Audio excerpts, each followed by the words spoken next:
जय श्री गणेशाय नमः। वैसे तो संकष्टी चतुर्थी हर महीने आती है, लेकिन माघ महीने में आने वाली चतुर्थी का सबसे ज़्यादा महत्व माना जाता है, जिसे सकट चौथ और तिलकुट चौथ के नाम से जाना जाता है। इस दिन माताएं अपनी संतान की लंबी आयु के लिए निर्जला व्रत रखती हैं और शाम को चंद्रमा को अर्घ्य देकर अपना व्रत खोलती हैं। इस दिन भगवान गणेश की पूजा की जाती है। कहते हैं, जो भी सकट चौथ पर भगवान गणेश जी की सच्चे मन से पूजा करता है, उसे उसके सभी पापों से मुक्ति मिल जाती है। सकट चौथ के दिन ब्रह्म मुहूर्त में उठकर स्नान करके स्वच्छ वस्त्र धारण कर गणेश जी और माता लक्ष्मी जी की प्रतिमा पर रोली लगाकर तिल से बनाए लड्डू का भोग लगाएं और ओम गण गणपतिये नमः मंत्र का जाप कर अंत में सकट चौथ की कथा सुने। सकट चौथ की कथा इस प्रकार से है। एक शहर में देवरानी और जेठानी रहती थी। जेठानी अमीर थी और देवरानी गरीब। देवरानी गणेश जी की भक्त थी। उसका पति जंगल से लकड़ी काटकर बेचता और अक्सर बीमार रहता था। वह अपने जेठानी के घर का सारा काम करती थी और बदले में जेठानी बचा हुआ खाना, पुराने कपड़े आदि उसको दे देती थी। इसी से देवरानी का परिवार चल रहा था। माघ महीने में देवरानी ने तिल चौथ का व्रत किया। 5 आने का तिल व गुड़ लाकर तिलकुटा बनाया। पूजा करके तिल चौथ की कथा सुनी और तिलकुटा छीके में रख दिया। सोचा कि चांद उगने पर पहले तिलकुटा और उसके बाद ही कुछ खाएंगी। कथा सुनकर वह जेठानी के यहाँ चली गई। खाना बनाकर जेठानी के बच्चे से खाना खाने को कहा तो बच्चे बोले, माँ ने व्रत किया है और माँ भूखी हैं। जब माँ खाएंगी हम भी तभी खाएंगे। जेठ जी से खाना खाने को कहा तो जेठ जी बोले, मैं अकेला नहीं खाऊंगा, जब सब खाएंगे तभी मैं भी खाऊंगा। जेठानी ने उसे कहा कि आज तो किसी ने भी अभी तक खाना नहीं खाया है, तुम्हें कैसे दे दूं? तुम सुबह सवेरे ही बचा हुआ खाना ले जाना।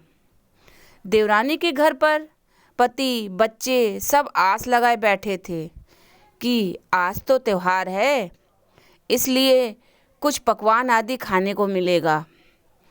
परंतु जब बच्चों को पता चला कि आज तो रोटी भी नहीं मिलेगी तो बच्चे रोने लगे।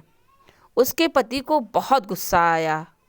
कहने लगा, सारा दिन काम करके भी 2 रोटी नहीं ला सकती तो काम क्यों करती हो? पति ने गुस्से में आकर अपनी पत्नी को कपड़े धोने के धोवने से मारा। धोवना हाथ से छूट गया तो पाटे से मारा।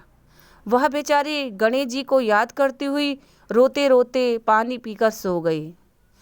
उस दिन गणेश जी देवरानी के सपने में आए और कहने लगे, धोवने मारी पाटे मारी, सो रही है या जाग रही है? वह बोली, कुछ सो रही हूँ कुछ जाग रही हूँ।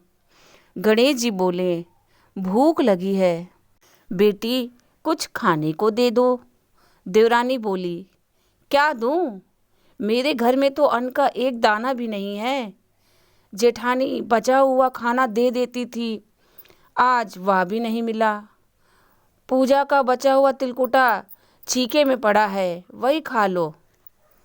तिलकुटा खाने के बाद गणेश जी बोले, धोने मारी पाटे मारी, निपटाए लागी है, कहाँ निपटें? वह बोली, ये पड़ा घर, जहाँ इच्छा हो वहाँ निपट लो। फिर गणेश जी बच्चे की तरह बोले, अब कहाँ पहुँचूं? नींद में मग्न। अब देवरानी को बहुत गुस्सा आया कि कब से तंग किए जा रहे हैं। सो बोली, मेरे सर पर पोंछो और कहाँ पोंछोगे? सुबह जब देवरानी उठी तो ये देखकर हैरान रह गई कि पूरा घर हीरे मोती से जगमगा रहा है। सिर पर जहाँ विनायक जी ने पोछनी कर गए थे, वहाँ हीरे के टीके व बिंदी जगमगा रही थी।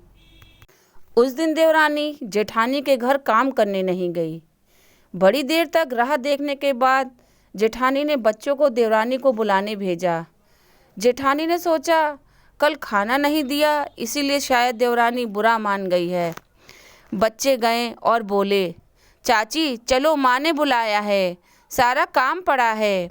देवरानी ने जवाब दिया, अब उसकी ज़रूरत नहीं है, गणेश जी के आशीर्वाद से घर में सब भरपूर है। बच्चों ने घर जाकर माँ को बताया। चाची का घर तो पूरा हीरे मोतियों से जगमगा रहा है। जेठानी दौड़ती हुई देवरानी के पास आई और पूछा कि ये सब कैसे हुआ। देवरानी ने उसके साथ जो हुआ वो सब कह डाला। घर लौटकर जेठानी ने अपने पति से कहा कि आप मुझे धोने और पाटे से मारो।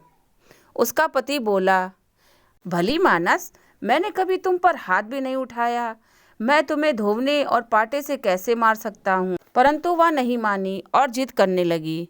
मजबूरन पति को उसे मारना पड़ा। उसने ढेर सारा घी डालकर चूरमा बनाया और छीके में रखकर सो गई। रात को चौथ विनायक जी सपने में आए और कहने लगे, भूख लगी है बेटी, क्या खाऊं।